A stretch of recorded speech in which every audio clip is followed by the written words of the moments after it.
So Evan is playing a Jund aggro deck.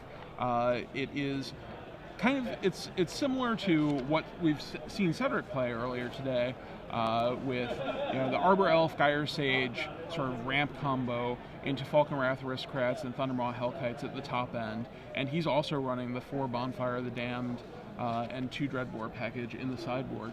Andrew is playing fan favorite Junk Reanimator. So he's actually more of like a Jund mid-range deck. He's not playing like the Dreg Mangler version. I mean, you can't say Jund mid-range. I don't know. It's like big Jund. I think this actually might be like, it might be this 75. This is Cedric's list. Yeah, I think. It looks really, really close. If it's not, it's like 73 cards, 74 cards. All right. Anyways, to action. So Andrew on the play has a Arbor Elf, and he's now going to play an Avacyn's Pilgrim, and it looks like we're mulching. Yep. Yeah, a really fast start for Andrew. His mulch looks like it's sick, drawing 3 cards and binning a Lingering Souls. Yeah. Andrew firing on all cylinders. Draw a card, then draw 3 more cards. You don't have like the dream of, oh, I'm going to discard to hand size. Here's a Restoration Angel and Unburial Rites. It doesn't look like he has any big threats yet. He has a Garruk and a Centaur Healer. Yeah. Which, is going to be fine for this matchup. He's going to be able to slow Evan's development with the Garruk. And there we go, Angel of Serenity. Now we have something to build into. So, Andrew, clean living's working out for him. He's drawing well. So, looks like we also have an Acidic Slime here. I think I like playing the Garruk here. It's a Garruk. It's a little Garruk. If we're a big Garruk, I would agree, but it's a little one.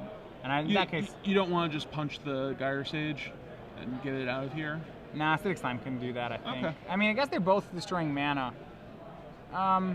Although, so the Acidic Slime may prevent Evan from evolving his Gyre Sage, in which case it's a double Stone Rain. Yeah, I mean, he should. Evan has Burning Tree, Emissary, Flint of Boar are the only creatures he can actually play this turn that would evolve Gyre Sage. Yeah, so that's cutting down his outs. So looking at Evan's hand, he's got a couple of red cards. I think he may have a Burning Tree Emissary, and maybe a Thundermaw Hellkite. Yeah, and so he's got a fairly land-heavy hand, but it looks like he's casting Emissary into evolve into Thundermaw next turn. Yeah, so, and going back, okay, maybe I misspoke. The correct play does seem that he should have killed the Gyre Sage. The card is, it's probably correct. Being able to get a potential threat off the board and Stone Rain is good, but like you're playing the odds, and if your opponent doesn't have a 2-drop, the Acidic Slime is just like, wow, ratings bonanza. Yeah, and it gives you the opportunity then next turn just start fetching up, to flashback Lingering Souls, fetch up Thrag Tusk. Yeah, like, you definitely so get to lines. use your mana a lot more efficiently if you take Andrew's line here. So we have the predicted Burning Tree Emissary evolve pass, setting up for the Thundermaw next turn. Right, and so Andrew's not going to be able to keep him off the Thundermaw Hellkite based on his hand. Well, he can. I mean, Garruk can still do Garruk fight Gyre Sage, which that seems very correct now. Yeah. If you do that, you then have the question of like, do I want to trade my Acidic Slime for a Burning Tree Emissary? Okay, this I'm not really a super fan of. No, I was hoping that this was going to protect the Garruk after it fought Gyre Sage. Like, I either want to protect the Garruk with it, or I want to preserve it so that I can get some restoration action He's going. just going to let the Gyre Sage happen. That's a little... Okay, he's going to go... Okay. He's going to slime again. Stone Rain, Stone Rain, Stone Rain. Fun. Magic cards. The thing is, though, like, Evan has developed his board and has developed his mana, and now, like, he just needs a 3-drop. The Angel. Yeah. I mean, Evan, slime into Angel's pretty unbeatable. That is true. Yeah, so I don't think the Garrick's ever going to happen. Get 7. Yeah, like you said before, Andrew really firing on all cylinders this game. Yeah. So at this point, I think Evan is playing a Mana Elf and is playing a tapped land and probably passing the turn. And when we see the inevitable Angel from Andrew, we're just going to eat Evan's board, attack for 4, and he's just set back so far that we're going to be able to kill him over the next 2 turns. I would think so. and we still have a Garrick. It's not like he's done. It's not like we're exhausted. It's not Andrew's exhausting his hand of threats at that point. That's absolutely true. All right. So here's the Angel of Serenity. Oh, got all your guys. And Evan really never had the chance to play this game. Andrew was able to ramp into a turn 3 Acidic Slime, turn 4 Acidic Slime, turn 5 Angel of Serenity. Evan's never untapped with more than 2 mana sources this game. Interestingly, though, I think if Evan is on the play this game, it goes very differently. He's able to get off a Thundermaw Hellkite around turn 3 or 4. Well, absolutely, because he's been 1 turn away from really exploding with really breaking out with mana every turn. And he's also had a Bonfire of the Damned in his hand for at least a turn or 2. So if he had ever untapped with 3 mana, he would have been able to get rid of Andrew's acceleration and catch up in this game. So game 1 goes to Andrew Butterworth. That's a little bit of an atypical game 1. The Acidic Slime plan is not always how you'd think that the deck would beat aggro, and it typically doesn't. Yeah. I think it's because he was able to double ramp into it, make a turn 3 slime, turn 4 slime on the play that was able to work. Typically that plan does not, on the draw, it just doesn't work. Yeah. And it's on the play, also, on turn 4, it's probably not good enough. It's also only going to be effective against these bigger aggro decks. Like if you do that against Nihiblitz, you are going to lose. They just won't care. You're they already 2/2s have their for 5. hands out. Yeah. So we can take a look at the sideboards here. For Evan, it looks like he's going to bring in the Ground Seals. That's pretty clear. He can bring in the Garrick Relentlesses that he's got on the sideboard to fight the Mana Elves, which seems reasonable. I don't think Domri is what he wants to be doing, and I don't think he wants the point removal spells. And then... Well, he certainly doesn't want the point removal. And Domri's not exactly it either. That's for a control deck. Yeah. Andrews goes over the top instead of, so extra resources doesn't help Evan out as much as he might hope they would. Yeah. And so Bonfire doesn't seem super good in this. It's going to be good over a 2-turn window to be able to kill the Mana Elves. I'm okay with that. Actually. You're okay with that? Yeah. I don't know that I keep all of them, but I would love to have a hand where on turn 3 I Bonfire for 1. That sounds great. Okay. That's a great, if I do that on turn 3, yeah, and I get 2 of your mana creatures, I am thrilled about that play. And you're also okay with getting one of his one. Guys, yeah, get 2 is a little. Spend 3 mana for that. I mean, this is a the turn. risk of a miracle. I mean, it's a turn. Yeah. If he has one Bonfire in his opener, is good. Because there's enough mana creatures in Andrew's deck that I think he'll get a creature with it, and he'll probably cost Andrew a turn. That said, 2 is terrible. So because of that, I don't know if I want all 4 of them anymore, because 4, when I think about what a card means to play, when you decide a number for a card, 4 means I want this card and I want the second one of it. I want this every game. And I don't think that's Evan's opinion on it. So I would think maybe leave 2 in. Okay. Possibly, you could leave in 3, but no more than that. Okay. So what do we think from Andrew's side of things? Well, Andrew's got to be thrilled that he won game 1 in this matchup. He's the mid-range deck, and he took game 1. That's great. Yeah. He's going to overload on removal, I would imagine. He has 2 Tragic Slips, he has an Abrupt Decay, he has the 4th Thragtusk, he has a Fiend Hunter, he has a Tristani, and I like them all. Okay. Do you think that the fact that he really didn't see very much out of Evan's deck is going to impact the sideboarding here? So he saw a Burning Tree Emissary, which is a very aggro card, but he also saw a Gyre Sage, and so if he's wise, he'll realize that Gyre Sage is a tell that this is not a blitz deck. Yeah. And we're 8-1 in a tournament. I think he's going to see that. Yeah. So I think that's very reasonable. The question is, is he going to be able to put Evan on this big top end, or is it really just a mystery for him about what Evan's doing? Well, I'm not sure his sideboarding plans really change either way. That's a reasonable statement. So a little chit-chat between the players as they shuffle up for game 2.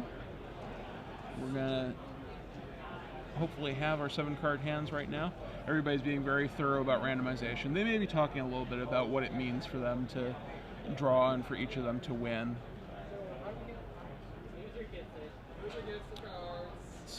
definitely kind of a tenuous position. At what point, we have a comment I want to kind of respond to in Twitter in that last game. I wasn't aware at what point Evan had a bonfire in his hand. I think he drew it the turn after he played the Burning Tree Emissary to evolve.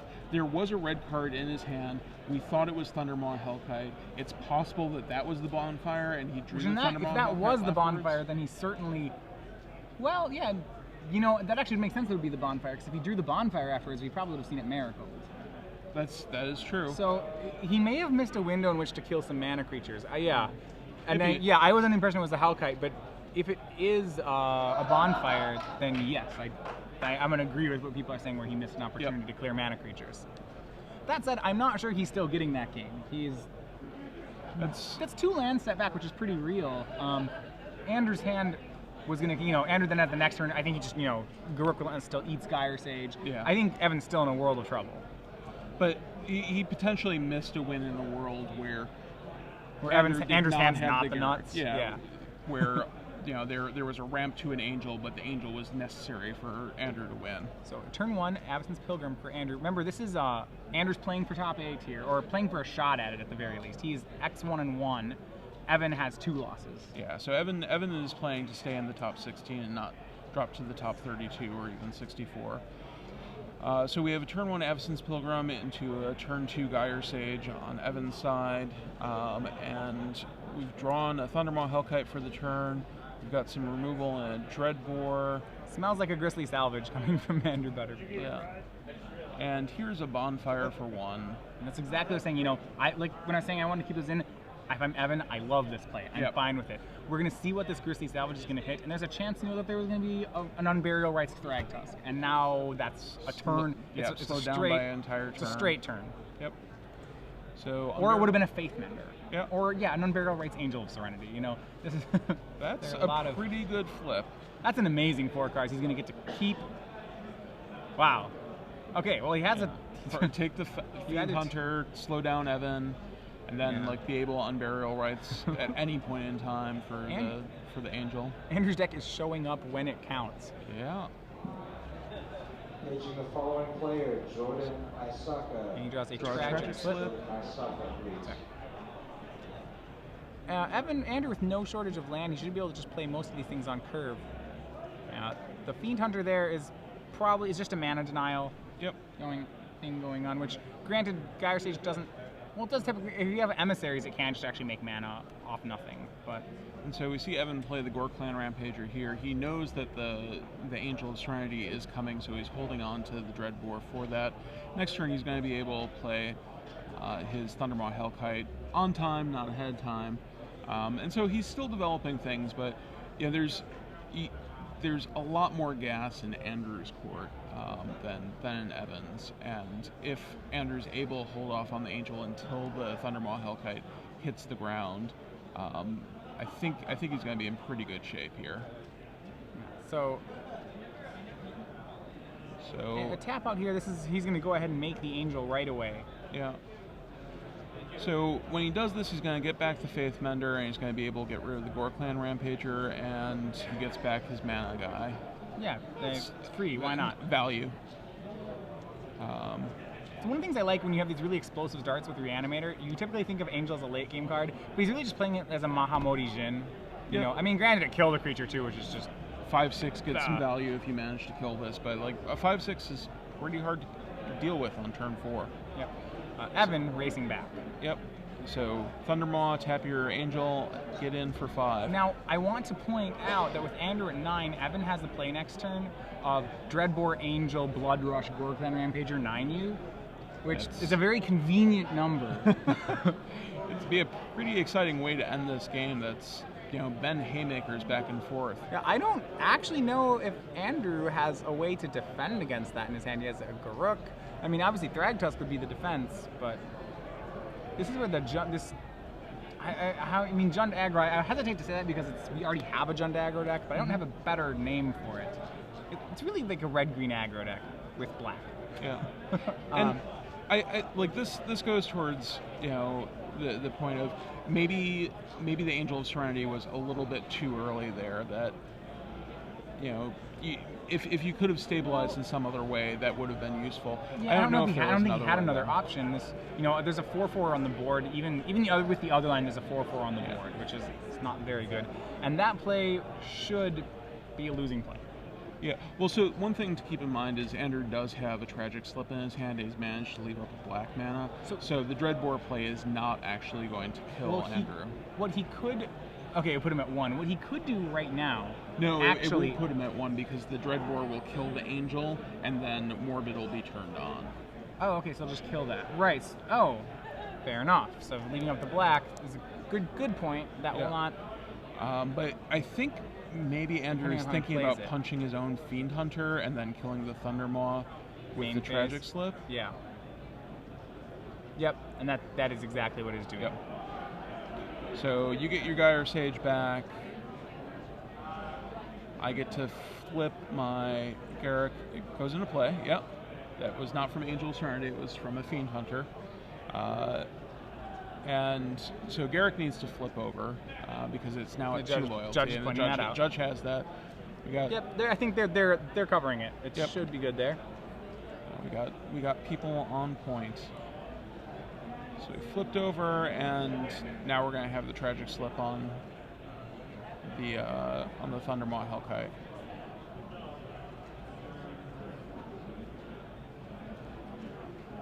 Yeah. So at this point, Evan still has the ability to Dreadbore the Angel of Serenity, and I think if he has land, if he has a black producing land, which he rips, he can.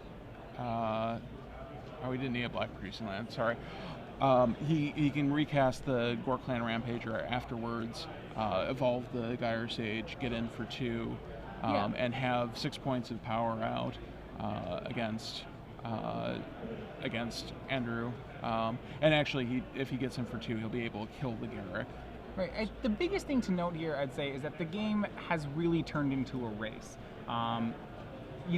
Because the Junk Reanimator deck has been playing out in a way where he made the very early Angel, at the times you almost see Junk as a control deck with Thrag Tusks trying to just, stop beats, trying to actually control the Jund deck. That's not really true. There's a fair amount of racing going on here. Yeah. Because there's a Kessig Wolfrun in play, Andrew's not actually going to be able to answer that. Yeah. So at this point, does Andrew need to re-rip with another Unburial Rites? Unburial Rites would be great. It would certainly get him the game. He can similarly. I don't know the rest of his hand. If he has another large creature to build up to, possibly another Angel, all he really needs to do is kill a couple key creatures here, and that should be good enough. If he has a card like a Grisly Salvage or a Mulch, it's probably worth his time to test the water and see if he hits an Unburial Rites. Yeah. So it looks like he's got a Rock's Faithmender and a couple of Mana Elves, and that's about it. Yeah, I don't know. If he had the Salvage, I certainly would test with it, see if I can hit it, and then my backup plan would be to make Faithmender. But the Kessig Wolfrun really means that not this attack, but the next attack should be lethal from Evan. Yeah, unfortunately, the Faithmender just does not have enough toughness to overcome the Rampager plus Kessig Wolfrun, and it can stem the bleeding a little bit by blocking the Gyre Sage if Evan attacks with it and gaining some life. But Andrew's going to need to draw something very good next turn, I think. See Andrew doing some math, trying to figure out how much damage he's taking, and Evan is representing lethal with the 3 points of pump from the Kessig Wolfrun. All right, so we have. It appears. So you can go with Rock's Faithmender. It looks like he does have mana creatures. So it doesn't seem like Andrew has a stabilizing card in his hand. You can't see the last two. There's some gold cards, so. So Andrew chose to play a. What is Grisly Salvage? A card untapped. Yeah. I think the danger here is he's going to end step the Grisly Salvage. I feel like this is where another one of those situations you have to be careful about always end stepping your instants. I think exploring exploring, like hunting for the unburial rights there with the Grisly Salvage would probably have served him better. Because if he found it, he certainly wouldn't have wanted to make the Faith Mender. He would have wanted to make another Angel. Right, and so like you get additional information by leading with the Grisly Salvage, and you know that the land you have in your hand will be able to cast the Faith Mender, so you might as well cast the Grisly Salvage first. Exactly. Get that information, then make the optimal play. And potentially, like if he has cards that he wants to put in his graveyard, he draws a land that comes into play untapped. He doesn't take that 2 damage, or he gets the bonanza of hitting the unburial rights, putting it in the graveyard, angeling everything. Exactly. So, as is, he should be able to stay alive for this turn, though it will probably cost, he'll lose his creature in the process. Yep. Evan, shocking, just getting the extra damage, possibly. I don't know if he has something else he's casting this turn.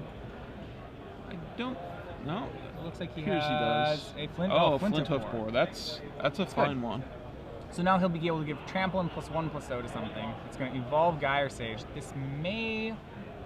No, this is still not lethal. Yeah. So it's close. It's going to, and Andrew will need to draw, with this Grisly Salvage, we'll have to find, really just have to find either an Angel or an Unburial Rights. So Evan's getting in with both of his creatures, and this... Yep, is this block actually what we want to be doing? Both blocks are the same. Well, so if you block the Gyre Sage, you can't... it's still +2/+5. Oh, it's still +2/+0, and so both 5 blocks are the toughness. same. It doesn't matter which one he does. Sorry, for some reason I had Rock's Faith Mender as 6 toughness in my head. I kind of am hoping he hits one of those cards just as okay, yeah. So, plays are actually the same. He gets 4 lands and a Restoration Angel. And draw another land should seal this then. Yep. We're gonna play out some blockers that don't actually matter. Yeah, remember things have trample, so that should not be enough. We're again playing instants at instant speed because we can. Although I don't think it matters. I think he hasn't won this game, unfortunately. So. He's going through the motions of making his opponent kill him, but that has already happened. Okay, and a Falcon another haste creature. Sure, okay. Where you were already just making him, he was already just telling Evan he had to turn his creature sideways, now he's really doing it. Yep. So we'll be going to game 3. It's tense.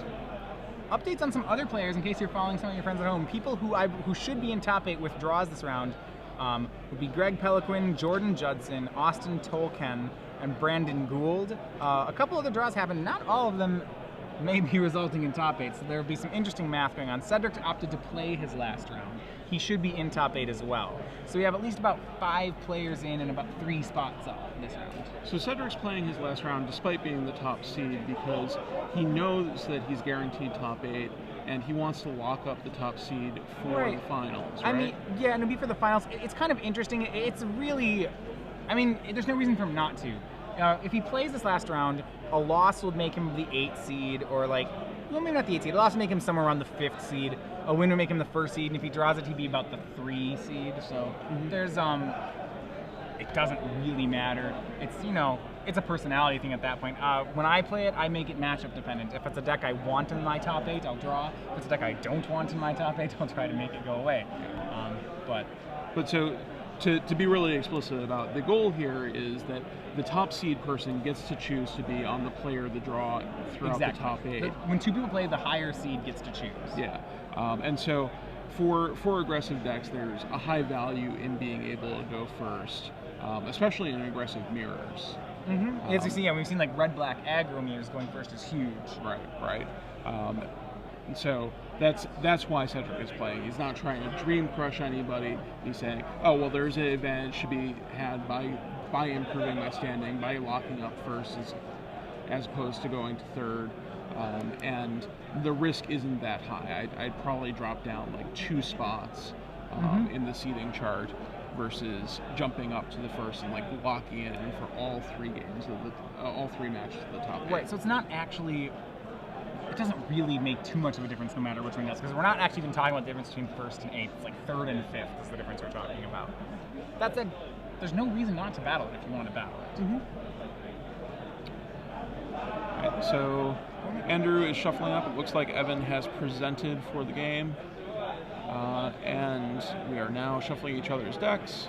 So in a moment we'll be drawing our opening 7 to determine which of these gentlemen, determine whether Andrew Butterworth is going to be going to the top 8, and whether Evan Nelson is able to secure a top 16 spot. Right. So Andrew gets to be on the play again this game, which is somewhat relevant. It's not. Neither of these are the blisteringly fast aggro decks we've seen. You know, they're not the Naya Blitzes where those decks can really live and die by the coin flip. The quality hand will still be more. You know, will still be just fine on the play or draw. Yep. So Andrew leads with an Overgrown Tomb into an Arbor Elf, and Evan is going to lead with a Stomping Ground into a Mana Guy of his own. It looks like. Yep. And so Evan does have the Bonfire of the Damned in his hand. So he certainly has the opportunity to do what you want him to do, of spending his turn 2, killing off Andrew's Mana Guy, stunting his development, making sure that he doesn't get ahead of him. Especially on the draw here, that's going to be very relevant. Andrew's kept his hand that he's kept is somewhat of a mystery hand. He's kept a hand of mana creatures and a lot of Grisly salvages. Typically, those hands can be very explosive or can be, honestly, duds. Because Evan has Bonfire, he's able to take away a lot of that explosiveness that Andrew's deck is capable of. Yep. There is also a Thragtusk in Andrew's hand, but it looks like he hasn't gotten a land yet, so he's going to need to use the Grisly salvages to find more lands. So as predicted, we have Evan Nelson just hard casting a Bonfire of the Damned to get rid of Andrew's Mana Elf. So, and a pretty good Grisly salvage does, I mean, any Grisly salvage that bins in a barrel rights is usually pretty good. Yeah. And it has what Andrew is looking for in a land that he's going to be able to play. The real question is whether or not he wants a mana creature or a land. Okay, so he opts for the land, so this will have a turn 4 Thragtusk as opposed to what would have been a turn 3 Thragtusk. Yep. And he's still. I think the reasoning there may be that, you know, he had a forest left in his hand, but that was the only other land there, and he wants to, like, if necessary, be able to cast the other Grisly salvage. But he peels the Temple Garden there, so he's going to be able to get that Thragtusk on the turn. Interesting. 5. Normally against a Jund deck, you'd love to have the Angel Thragtusk hand that Andrew is set up with. Because Evan's deck is full of cards like Thundermaws and Aristocrats, and because Evan's up a turn on mana, it might even be that when Andrew starts making the Parade of Thragtusks play, that Evan will still just be able to swing through it. Andrew doesn't actually have an answer yet to Thundermaw Hellkite, and one's going to come down very soon. Yeah. So we see a Ensep. So we see a Flinthoof Boar, given it haste, attacking Andrew down to 13, and the Ensep Grisly Salvage. That salvage was somewhat of a whiff. It got an Acidic Slime. It was the choice between an Acidic Slime and an Overgrown Tomb. What Andrew was really hoping to see there was an Angel of Serenity. Yep. He already has the Unburial Rights, and he just wants to be able to, you know, have a target that is exciting for it. Instead, he's probably going to just Unburial Rights the Thragtusk's graveyard. I would think so. He's going, you know, he's at 13. He's facing down 4 damage next turn to 9. Evan has a grip of 4 cards. You have to assume there's an Aristocrat or a Hellkite or something pretty big in that he's still holding on to.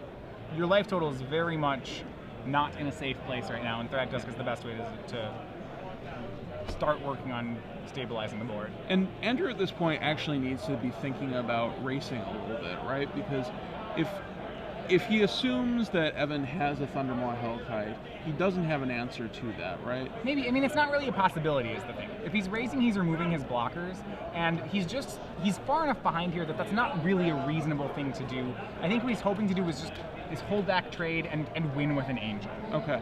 So you think that the best course of action for him is to hope to find an Angel in the next few draw steps? I mean, we have a Falcon, an Aristocrat. There's following up is going to be a Thundermaw Hellkite. This isn't something that Andrew can actually race against. Okay. So Andrew takes the hit from the Falconwrath Aristocrat. Evan is holding back the boar, potentially. There's some interesting things. Andrew has the option to play an Acidic Slime. Evan missed a land drop, and Andrew has to be pretty worried about Thundermaw Hellkite. And by casting Acidic Slime, he's taking that out away. The danger behind that is that Andrew still doesn't have an answer to Falcon Wrath Aristocrat itself. And so he's opting instead to make the Angel Thragtusk play. If Evan draws a land, that's gonna may end up costing Andrew, which Evan does. Yep. So we have the Blood Crypt for Evan. He's got the Thundermaw Hellkite in hand. Presumably that he's going to slam this, and see if Andrew is able to deal with his 2 big flyers. And the answer is probably no. On this swing is going to mean that Andrew may have to try to race back, which puts him in a pretty awkward situation. That's not what he wants to be doing. So Evan plays the Hellkite, and he's attacking with his 2 flyers. 9 in the air. The Angel will be nothing. The Angel can only trade with Arbor Elf here, which is really not exciting for Andrew. He can make it so he's only taking 4 in the air. Essentially because when he makes this blink, he'll be going down to, he'll be going down to 10 as opposed to going to 5. Yeah, but that doesn't solve the problem long term. No. Long term, he has a Fiend Hunter. That's a start. He can Fiend Hunt the Thundermaw Hellkite, and then just hope your opponent doesn't have a kill spell. But, and that may be the only line he has available to him. Yep. So we have quite a lovely beast token from Andrew. So we're gonna see if there are any blocks here, and is the Angel chumping? I don't think so. You can always do that next turn. If you want. It's trading with an Arbor Elf. That's pretty miserable.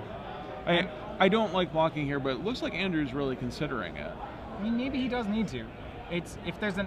The reason you wouldn't block with it is if you're worried that Evan has a kill spell or another Thundermaw. You don't really have to worry about the second Thundermaw because that's just going to kill you if he has it. So it's really if you're worried that Evan has maybe a Dreadbore. That would be why you'd make the jump now. Yeah.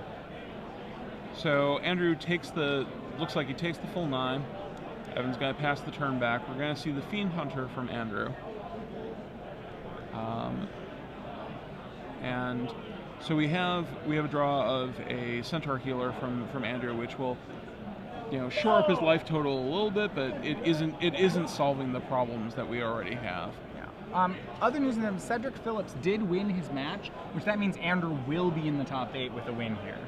Congratulations. I believe we'll be in with the top 8. I'd have to, greatly increases his chances at the very least. So we have an attack by the Beast token and the Thragtusk. Andrew is at this point saying, "Oh, I need to be racing here. Yep. That's the way I'm going to win this game because I don't have enough answers to all these flyers." And then he's going to play the Fiend Hunter and the Centaur Healer, exiling the Thundermaw Hellkite, gaining 3 life, which gives him an extra turn against the Falcon Wrath. The situation is not terrible for Andrew. So I guess if he can, obviously he's drawing to Angel. Both players have a bunch of trump cards. An Angel of Serenity from Andrew wins the game. Another Thundermaw, or even a kill spell from Evan should win the game because of where this Fiend Hunter is going to have to go. Does it make it?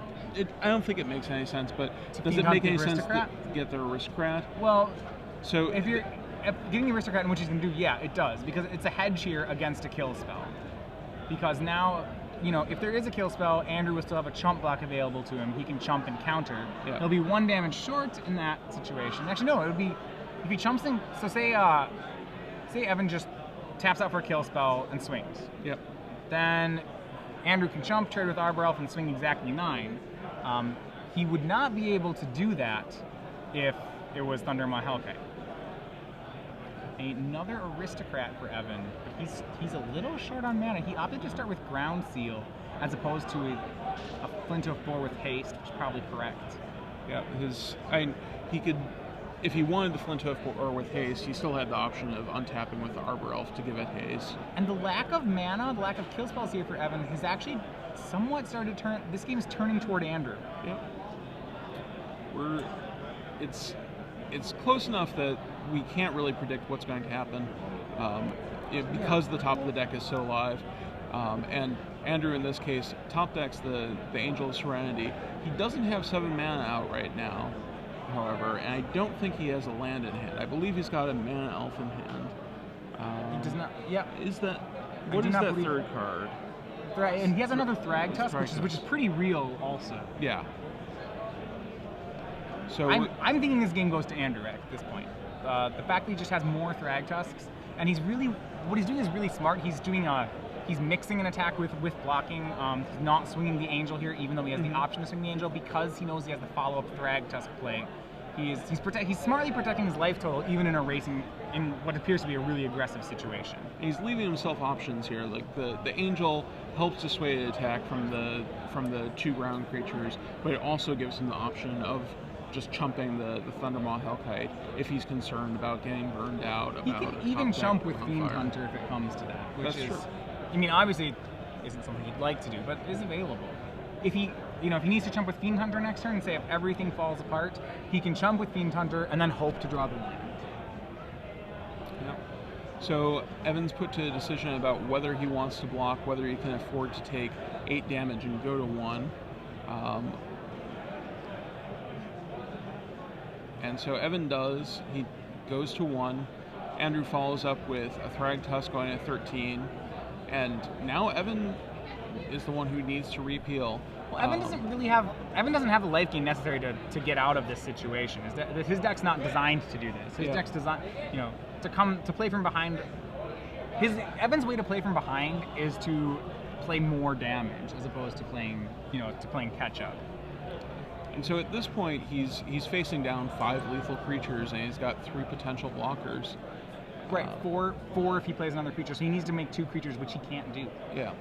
Because the swing's not lethal, yeah. And he taps out for it. 4 creatures facing off against Andrew's 5.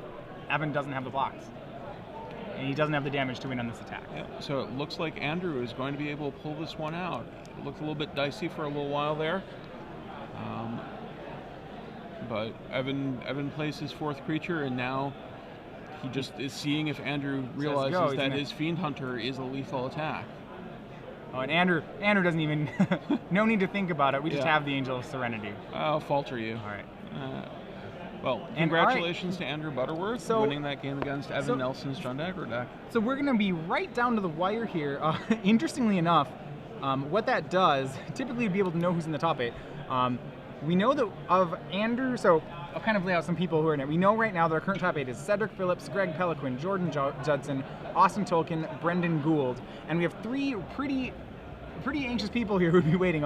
Troy Kane, Michael Nixon, and now Andrew Butterworth all entered last round within 2/10 of a tiebreaker of each other. Oh, wow. And all 3, and of those 3, 2 of them will be in the top 8. That's pretty close. So I would say it is reasonable for any of them to be the one that misses at this point. Yeah.